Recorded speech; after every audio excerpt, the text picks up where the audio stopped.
And it's sweet to hear in a movie, you're my everything, but we got to be careful with that, because when you think about it, it's like, wait a minute, if you leave me, my life is over.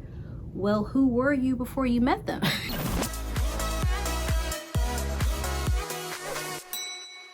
Is rushing into relationships leaving you heartbroken? I'm Daria and welcome back to Salt's YouTube channel, and today we're going to talk about 3 reasons why you should not rush in Christian dating. And by the end of this video, I pray that you have even more peace to trust God throughout your dating process. So subscribe if you have not already, and let's get started with our first tip. 1, build a solid foundation. That's one reason why you don't want to rush. Why? Because you want to take your time and genuinely get to know this person. I'll just be honest with my own story. When I was praying for a spouse and praying for a relationship, God convicted me in prayer one time and he said, Daria, do you want your spouse or do you just want a suit filler? That hit me like a ton of bricks, because it was really an eye-opener. I was talking with guys, not from the basis of wanting to actually get to know them. It was more about me fulfilling my desire to be in a relationship. So I didn't take time to see, hey, is their walk with Christ solid? I didn't take the time to evaluate their character. I didn't take the time to see, are you a good steward over your finances? How do you treat your family? How do you treat strangers? How do you treat the waiter that gets your order wrong in the line of your favorite fast food place? I mean, we don't take the time when we're rushing. Why? Because for some of us, not all, but we are so focused on getting to the end, which for some of us is marriage, and we feel like that's the end all be all, but that's not the case. So you want to slow down so that you can take your time. You want to evaluate, again, their walk with Christ. You want to see how they are under pressure.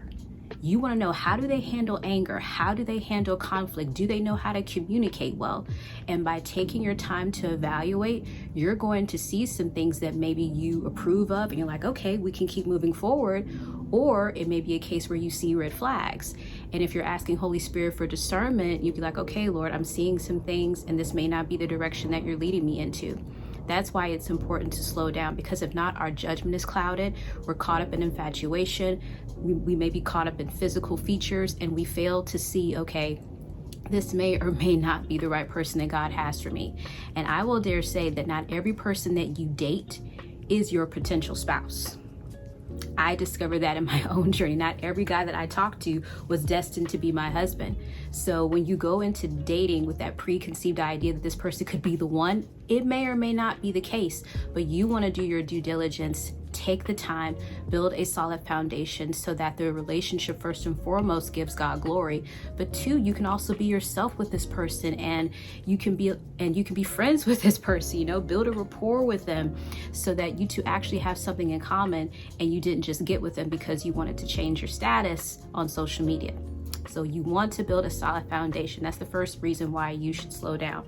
2, kind of hinted at it already, but you want to avoid unhealthy attachments. If you're looking to this person to fulfill you, if you're looking to this person to complete you, if you're looking for this person to fill a void inside your heart, that's not going to come from a relationship. And when you're rushing and you're caught up in infatuation and it's new and it's fresh and it's fun and it's exciting, you may find yourself unhealthily attaching to them because you're trying to find completeness and wholeness in them, but you need to already come whole and complete in Christ. You already need to come knowing who you are, knowing what your purpose is. And if you don't know what your purpose is, I believe that as believers, we all have the same purpose, is to give God glory, to make him known in the earth, and to know him for ourselves. Now, your calling, to be more specific, that may mean, okay, God called you to the medical field. God may have called you to the entertainment world. God may have called you in whatever field that you may be working in. So you need to know who you are coming into this relationship, into this dating world, and you need to be solid. And yes, you're going to still be working through some things, but you want to have a healthy mindset so that you're not attaching to this person to be your everything, because I have seen it. I've seen plenty of posts on social media that when people, men and women, when they go through a breakup, it's devastating. It's like their world has crumbled. They're like, I can't get over my ex, and what am I supposed to do with my life? They were my everything. And it's sweet to hear in a movie, you're my everything, but we got to be careful with that, because when you think about it, it's like, wait a minute, if you leave me, my life is over. well, who were you before you met them? You know, who were you? And I know it's a hard topic for a lot of us. Some of us are still processing a breakup that hurt us to our core. It's completely understandable. I've gone through it myself. But when I took a step back and I was like, wait a minute, who was I before I met him? And when I dig into that with the Lord, I'm like, wow, God, this is who I am. I am who you say I am. I am what your word says. So let's stop trying to find people to fill voids inside of us. Only that can come from your personal relationship with the Lord. So I encourage you to be intentional with Jesus first, and he will guide you as you are in the dating world. You can definitely trust that. Third reason why you want to slow down in dating is, as I've kind of hinted at already, you want to seek God's guidance. I have been in dating contexts before where God was warning me about someone, and because there was an unhealthy attachment, because I was trying to rush, I failed to see the red flags. I failed to see the things that were harmful, and it didn't end up helping me at all because I chose to ignore his voice. So when I got back into the dating world recently, I was like, okay, Jesus, I'm listening for you. I'm listening for your direction. I'm not going to, go from 0 to 100. Yes, I'm excited about this guy. Yes, I'm interested in him, but I want to be with who you want me to be with. I want to be with the person who is going to help me glorify you in the earth. And Lord, I also want to be with someone who's going to see me and love me the way that you do. And I'm happy to report and testify that I am experiencing that now in my current relationship. But previously, I was ignoring the voice of God. I was trying to do my own thing. So when you involve God in your dating life, I'm telling you, it's going to be a mind-blowing experience. And that doesn't mean that you have to over-spiritualize, like, okay, Lord, the first person that walks through the door at Starbucks, give me a sign that that's my spouse. I'm not saying that, okay? But as you're going out, as you're meeting people, as you're just living your life, you are going to come across people that you may find interesting.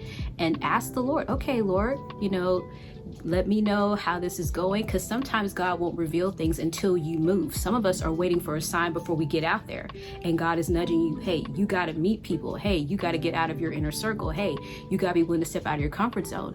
And then for a lot of us, God has us to pull back because he's like, wait a minute, you're trying to force this. You don't have to go out with everybody that asks you out.